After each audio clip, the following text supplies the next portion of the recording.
उम्मीद है, एक नई किरण है फारूक भाई, जिनको हम चुनाव से बड़ी मात्रा से जिताएं खिलाएंगे इंशाल्लाह। काफ़ी नौजवान की उम्मीद है कि वो जीत के आए। हमने दीगर पार्टियों को वोट देकर देखा है, हमने MIM को भी वोट देखा है, हमने कांग्रेस को भी वोट दिया है और उनके जो कार्यकर्ता हैं उनके साथ रहकर भी देखा है, मगर हमारा कुछ फ़ायदा नहीं हुआ। महल्ले में बेरोज़गार है। आज तक कोई आमदार किसी बच्चे के पास आया नहीं, किसी को कारोबार लगाया नहीं। हमारे पास एडुकेट बच्चे भी है कुछ महल्ले में जो आज बेरोज़गार है। तो हमारी ये फारूक साहब से उम्मीद है कि उनकी सीट हम अगर से लाएंगे तो इंशाल्लाह हमारे महल्ले का और हमारे दोस्तों का एजुकेशन का फ़ायदा होगा। MIM और कांग्रेस का उम्मीदवार भी मैदान में है। दो कैंडिडेट है, आपको नहीं लगता कि मुस्लिम वोट बटेंगे? जी हमने बटेंगे, मगर जो हम तैयारी कर रहे हैं, ये जो हम लोगों को समझा रहे हैं, उनसे इंशाल्लाह हमारी मेहनत रंग लाएगी। हमने कांग्रेस को भी वोट दिया है, हमने MIM को भी वोट दिया है। आप इंशाल्लाह हम फारूक साहब को ये साल लाएंगे। दक्षिण का है और दक्षिण से हम वोटर है। मुंडी लाना भी पीछे हटा, मसला नहीं है, हम हमारा पैसा हर चीज खर्चा करेंगे और फारूक साहब को लेंगे। ये हमारी उम्मीद है। इंशाल्लाह 1 सीट आने वाली है फारूक साहब। MIM भी मैदान में खड़े वाली दक्षिण से किस नजर से देखते हैं? किसी से कोई फर्क नहीं पड़ता, कोई फर्क नहीं है हमको। पार्टी है। अरे एक से बोलो भाई। हमको कोई किसी से फर्क नहीं है। और जो लोग दुकान खोल के बैठे हुए हैं वो उनकी सियासत खत्म हो गई है और हमको एक अच्छा कैंडिडेट नामदार को चुन के लाना है कि हमारा मुस्तकबिल का फायदा होना। हमारे व्यापारी लोग नहीं होना, हमारे होना खाली फारूक भाई, दूसरा कोई होना नहीं। हमारा मुसलमान। अच्छा, किस बुनियाद पे आप उनको चुने हैं? ऐसा अच्छा एजुकेशन है, अच्छा लीडर है, इसलिए हमने चुने उनको। मदिया नगर, मखदूम नगर, रहीम नगर, गंगा नगर, ये सब तरफ के नौजवान हैं ये पीछे, और कोई पैसे दे के लाए वाले कोई नहीं है। खुद हमारे फारूक भाई जैसे बड़े अच्छे शख्स की ज़रूरत है, तो अभी इस वक्त का तकाजा है कि फारूक भाई को ज़्यादा से ज़्यादा वोट दे के चुन के लाना है। इसलिए अब हमारी पूरी कोशिश है कि फारूक भाई को ज़्यादा से ज़्यादा वोटों से कामयाब करना है। कांग्रेस और MIM के उम्मीदवार भी मैदान में है, आप क्या आज तक तो हम कांग्रेस को चुन के लाते रहे, MIM को भी 2 वक्त वोट करे, उसका कोई फ़ायदा नहीं हुआ और कांग्रेस से हमको कोई सहूलत नहीं मिली। इसलिए हम आपकी बार जो है तो चेहरा बदल के फारूक भाई को लाना चाह रहे वंचित अघाड़ी। यहाँ के तमाम नौजवानों ने आज हमको इस्तकबाल के लिए दावत दी थी।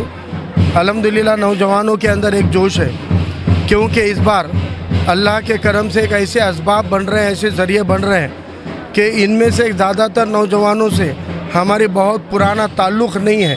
लेकिन जब ये नौजवानों को इस बात का इल्म हो रहा है कि एक शख्स को हराने के लिए सारी पार्टियां साजिशें कर रही है, तो तब अल्लाह ने इन नौजवानों को ज़रिया बनाकर इन नौजवानों के ज़रिए ऐसे असबाब बना दिए हैं कि अल्हम्दुलिल्लाह आज नौजवानों में एक जोश देखने को मिल रहा है।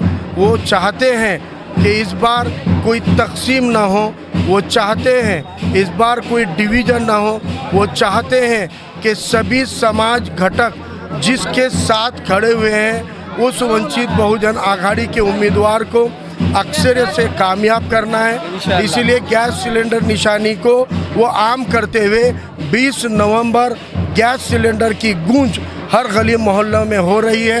ये इत्तेहाद है, ये जय भीम जय मीम का इत्तेहाद है, ये जय संविधान का इत्तेहाद है, ये नाराए तकबीर की बुलंद आवाज़ है जो तमाम मज़हब के साथ के लोगों को साथ ले रही है। OBC भी और गरीब मराठा भी बड़ी तादाद में सामने आ रहा है, क्योंकि उनको मालूम है कि ये सारी सियासी जमातें समाज में झगड़ा लगा रही है।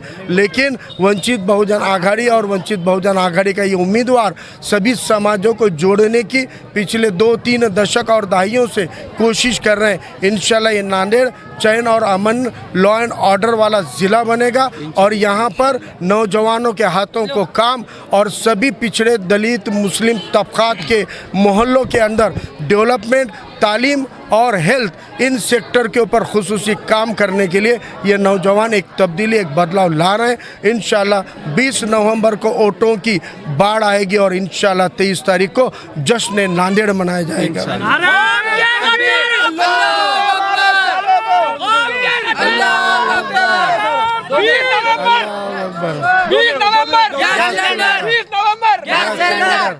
सियासी पार्टियां मुस्लिम वोटों को वरगलाने की कोशिश कर रही है, डिमांड करने की कोशिश कर रही है, इसको किस तरह से देखते हैं? 2019 में भी ये खेल खेला गया था और नांदेड़ के मुसलमानों ने, पिछड़ों ने, दलितों ने, ओबीसी ने ये देखा था कि वोटों के डिवीज़न की वजह से फिर सरमायादार चुनकर आए और चुनकर आने के बाद 5 सालों तक उन्होंने और दलित और मुस्लिम बस्तियों को छोड़ो, खुद जिस बिरादरी से वो आते हैं आज उस बिरादरी से उनको पैर पढ़कर माफ़िया मांगनी पड़ रही है, क्योंकि उन्होंने 5 साल सिर्फ अपने दोस्त अहबाब को छोड़े तो किसी का भला नहीं किया। इसलिए इस बार वोटों की तकसीम की तमाम साजिशें नांदेड़ की आवाम के समझ में आ चुकी है। इसलिए हमको पूरा यकीन है कि नांदेड़ की आवाम इस बार तकसीम नहीं होगी। जो उन्होंने मुत्तहिदा वोट करने का अज़ाइम बनाए रखा है, जो उन्होंने अपनी ज़हनियत को बनाए रखी है, जो उन्होंने अपनी मर्ज़ी और अपना वोट कायम किया हुआ है, इंशाल्लाह वो कायम रहेगा और इंशाल्लाह ये जीत होकर रहेगी। रनिंग आमदार यहाँ पे जो तो रैली निकाले, उनकी रैली में इतनी भीड़ नहीं है, तुम्हारी रैली में इतनी भीड़ है, क्या खास बात? ये सब अपने मर्जी से आए हुए लोग हैं, ये अपने ख्वाहिश से आए हुए लोग हैं। जो पैसा देकर ला रहे हैं उनको पैसा देकर भी लोग नहीं मिल रहे, क्योंकि इन दिलों के मोहब्बत, इनके दिलों की मोहब्बत है, इनके दिलों का जज्बा और इनके दिलों में जो एक रोश है कि आप साजिशें करोगे तो हम कोशिशें करेंगे, और ये अपनी कोशिशों को बढ़ा रहे हैं। इंशाल्लाह इनकी कोशिशें और हमारी कोशिशें ज़रूर कामयाब होगी। साजिश की वजह से फ़र्क कुछ नहीं पड़ेगा, सिर्फ हम तमाम लोगों को अपनी मेहनतें बढ़ानी है और मेहनत का फल इंशाल्लाह मीठा भी होता है और कामयाबी का होता है।